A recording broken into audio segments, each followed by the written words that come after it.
Today's advice, hindi nagkakamali si God. Hindi siya nagkamali na inilagay ka niya sa lugar kung nasan ka ngayon. Siguro, meron siyang gustong ituro sa'yo. Meron siyang gustong ipagawa sa'yo. May purpose ang lahat eh. May rason ang lahat.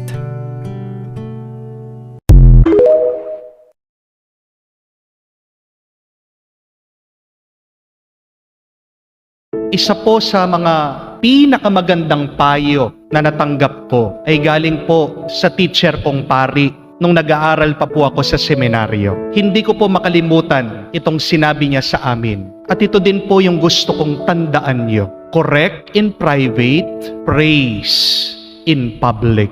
Ulitin niyo po yun. I-memorize niyo po yun. Correct in private, praise in public.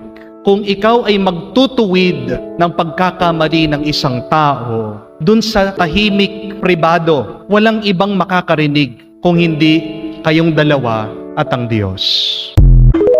Please like, share, and follow. Maraming salamat.